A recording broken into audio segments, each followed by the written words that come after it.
Hey there, Kathy. Are you around? I've been trying to reach you. Hello? Can you hear me? I'm sorry for the delay. I was caught up with some work. And I thought we had agreed that you wouldn't call me that. Oh, what work could possibly keep you so busy? Let me guess. Is it gaining weight? You're overstepping your boundaries now. Please kindly refrain yourself from saying whatever nonsense comes to your mind. Oh, come on. Don't tell me what I can or cannot say, especially when it seems like you're the one who is incapable of doing anything productive. Like getting a job, for instance. That's not true. Like I said, I'm working. What do you think I meant by that? Really? Working on what exactly? Lying around and stuffing your face with snacks? Can you stop saying such things? It's not nice to make fun of people like that. I don't appreciate it. Well then, why don't you try being useful for a change? Maybe that will improve our relationship. But I am trying. I help you around the house whenever I can. I appreciate you making dishes for us. I even buy you presents whenever I'm out. And I put in a good word for you whenever we have guests. Don't take this the wrong way, but I think you're the one who has to fix her attitude. There you go again with your complaints. You just love being pampered and having people do things for you. But let me tell you something, sweetheart. That's not how the real world works. That's not what I meant at all. Anyway, the reason why I texted you was to ask a favor regarding my son. What is it? It's simple, really. I don't want you around him anymore. What? Why would you say something like that? You heard me right. Stay away from my son. But that's impossible. He's my husband. Why would you want us to separate? You were supportive of our marriage. Yes, that was before I realized he chose someone like you as his wife. You two are completely different. My son is a smart and handsome young man with a bright future ahead of him. He shouldn't be seen with someone like you. That was uncalled for. Do you even realize how hurtful your words are? And let's not forget about your attitude. Honestly, I don't understand what he sees in you. All you seem to be good at is spending his money. Excuse me? Yes, you heard me right. You're always out shopping and spending money left and right. Where do you even get the money from? You don't have a job, so it must be his money that you're spending. That's not true at all. The money is mine. Really now, do you expect me to believe that lie? You don't even have a job. It's not a lie, Amanda. I do have my own source of income. Couldn't you have found some other rich guy to leech off of? Why did it have to be my son? Let me guess. No one else wanted to spend even a penny on you, right? Connor probably felt sorry for you and decided to help out, but you took advantage of his kindness and now plan on living off his money for the rest of your life. That's not true at all. You can't just make assumptions about me like that. I'm not with him for his money. I married him because of who he is as a person. Connor is an amazing guy and an even better husband. He means everything to me, and I love him dearly. Well, we'll see how long that lasts once his bank account dries up. After that, I'm sure you'll leave him in no time flat. Do us all a favor and just end things with him already. He deserves someone better than you. That's ridiculous. There's no way I'm leaving him. But as far as moving out goes, don't worry about it because Connor and I are planning on moving out next month anyway. Wait, what? Connor didn't mention anything about moving out. Are you trying to steal my son away from me? You're the bitch. Ever since I moved in here, you've tried to make my life miserable. You keep looking down on me, call me names, and mock me. This is no way to treat a human being. So I looked up and found a nice apartment we can live in. You wouldn't have to deal with me any longer. Are you happy now? I don't believe this. You really are trying to take him away from me. Mark my words, Kathy. You will regret this. I'll make you pay. Hey, Kathy, where are you? I've been trying to reach you. Hi, Connor. I'm currently at the library. What about you? Where are you? I'm at home right now. Really? That's unusual. You're usually not home this early. I guess I should wrap up here and head home as well. The sooner I get home, the sooner I can start preparing dinner for us. Actually, there's no need for that. Mom already prepared dinner for me. Speaking of Mom, she seemed quite upset today. Did something happen between the two of you? Oh, it's nothing serious. Just the usual disagreements. It seems like your mom still hasn't fully accepted me. Mom mentioned that you were out the whole day today. Is that true? Well, I wasn't gone for that long. And besides, I only come to the library occasionally. Listen, Kathy, I've been doing some thinking and I don't think this is working out between us. We should consider getting a divorce. You understand what I'm saying, right?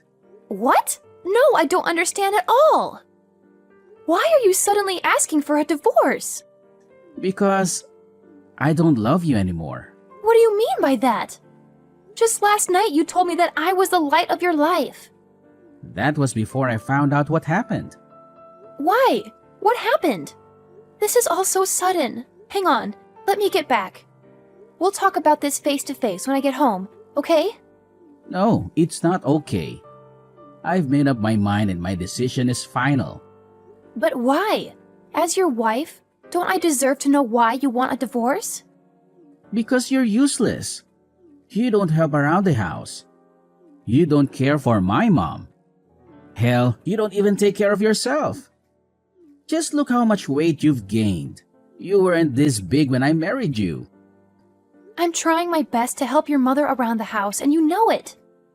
I do the dishes, clean the kitchen, vacuum the house, volunteer to go shopping when no one else wants to. And yet, I still have to listen to her complain about me all day. I'm finding it difficult to manage my time and energy with all the household work and my personal work and everything. Yeah, right. Next you're gonna complain that I'm a bad husband. What's wrong with you? Why do you suddenly want a divorce? What's happened? You, Kathy. You happened. I can't believe you treat my mother this way. Mom told me that you called her a bitch. Is that true? She called me a bitch first. That's no excuse to disrespect your elders like that. Fine. I admit I shouldn't have said that. I was wrong. I'm sorry. I'll apologize to her personally when I come home. But don't you think it's a little extreme? Are you divorcing me over this? It really affected her. She's been so sad the whole day. What's worse is that when I ask you what happened, you said it's nothing. Are you that heartless? You're making a big deal out of nothing. The last time I talked to your mom, she seemed fine. She was her usual criticizing self. She definitely said way more hurtful things to me. It's not just that. I've been noticing the way you behave around her. You're always complaining that she dislikes you, that she calls you names, etc. I understand that my mother can be a handful at times, but all you do is to complain about it. Besides that, you're almost never home. Even now, you left to be in a library while my mother is here, all sad and alone. I can't have a selfish wife. You're supposed to take care of her when I'm not around. Selfish? Your mother has been breathing down my neck ever since we got married. She keeps insulting me and keeps arguing with me on everything. But you never take my side. You kept telling me that I shouldn't react to what she says. So I come to the library to ease my mind. You didn't mind when I asked you to head to the library every now and then, so why is it a problem now? Because I feel you're always there. You're never home. How would you know? You're always at work. Mom told me. I see. And was it your mom who suggested you get divorced? Yes, we've been talking about it for a few days now. I don't appreciate how you talk back to her. Not to mention the tone you use with her. I've lectured you about this before, haven't I? But you just don't listen. If you can't change your attitude, then I don't think we can be together anymore. It's that simple. Are you even listening to me? I'm your wife! Why don't you ever hear my side of the story for a change? You always pick your mom over me. What did you expect? She's my mom. I can't say no to her. So, what she says becomes absolute? Is that it? Have you ever even seen how your mom treats me? That's enough. I won't let someone talk to my mother like that. What about me? I've been working my butt off to provide for the family. On top of that, I'm helping your mother with the housework. I tried to spend as much time with her as I possibly can. I've even tried to ignore her comments. But sometimes they really get to me, you know? At first, I was able to tolerate it because I knew I had your support. But these days, it's like you're a completely different person. Why are you acting so differently? That's not who I married. My Connor is kind and loving. He's thoughtful and fulfills all his duties as a husband and looks out for his wife. I don't understand why you're being so cruel. Cruel, huh? Just because I have been giving you your usual allowance, I'm cruel? If that's how you feel about me, then fine. Let's just get a divorce and end things here. As if I need your allowance. I make enough money on my own. What I need from you is a partner that has my back. Make enough money? Doing what? Writing articles? Yeah, right. Just because you got lucky with your freelancing career doesn't mean it'll last long. I reckon it'll only take you a month or so to start losing clients. It's all downhill from there. After that, you'll come crawling back to me for your allowance. Okay, rude. And who are you to tell me I'll fail? A good husband should support his wife.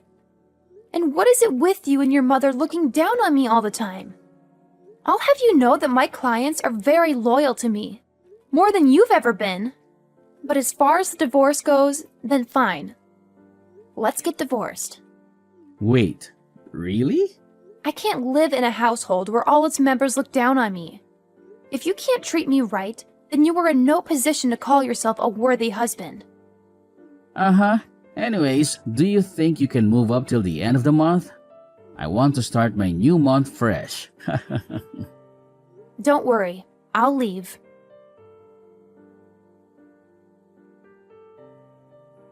Kathy, it's an emergency. Please.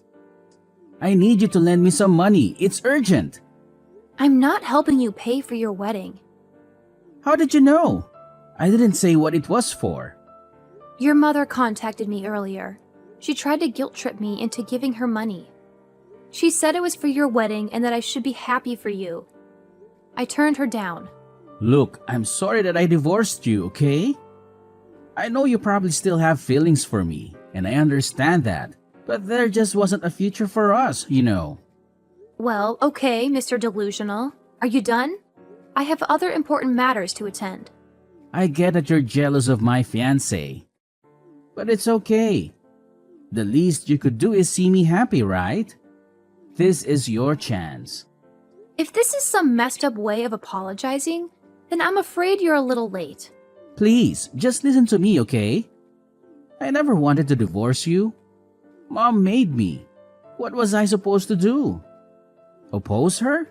I was young and stupid. I didn't know what to do. It was all her scheming. She wanted us to be divorced so she could set me up with other rich women. Oh, please. It's bad enough you never let me tell your mother how much you really earned. Do you know how much nonsense I had to endure for you? Things like how I'm an incompetent wife and a gold digger. When the truth is that the house is only functioning under my income. I know. I didn't realize how much you were contributing. Now it is hard to manage expenses without your help. I'm sorry. I didn't know what I was thinking. But I really need your help right now. My mom didn't know my salary. She told my fiancé that I make 6 figures a year. Now everyone's expecting me to throw this lavish wedding, but don't have the money for it. I'm already in debt. Then just tell them the truth. If she chooses to still marry you, you'll be a lucky man. Having wives who earn more than you to sustain the house. But please don't blow it with her, too. The wedding is in 2 weeks. If I tell her I'm not what I introduced myself as, she won't marry me. Don't you think she'll find out sooner or later? If not now, then maybe after you guys get married. She might even file for divorce. Or sue you, for that matter. Yes, but by the time we'll already be married. Which means at the time of the divorce, I still get to keep half of the assets. You're a real scumbag. They say women are gold diggers. Clearly, they haven't met you. Please, I'll do anything. Just help me with this wedding. I'm begging you. You got yourself into this mess, so you fix it. Quit bothering me. I'm going to block your number now. Wait, please. Hello? Are you still there? Hello?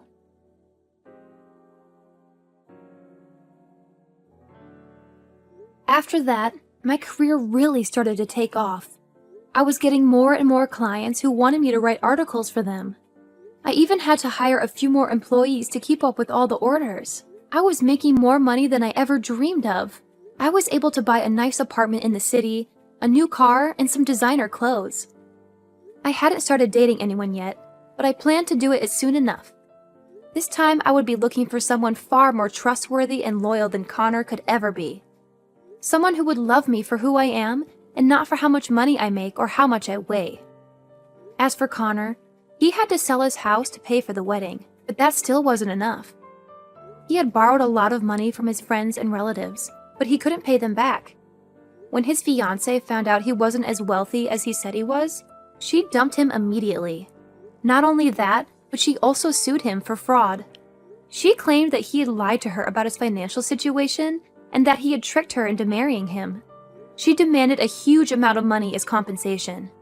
Now that he's homeless and in a lot of debt, both him and his mother have to work several part-time jobs to get food on the table. They have to live in a cheap motel and barely have enough to survive. It's a wonder how they'll make it through the winter, especially with the cold weather and the high heating bills.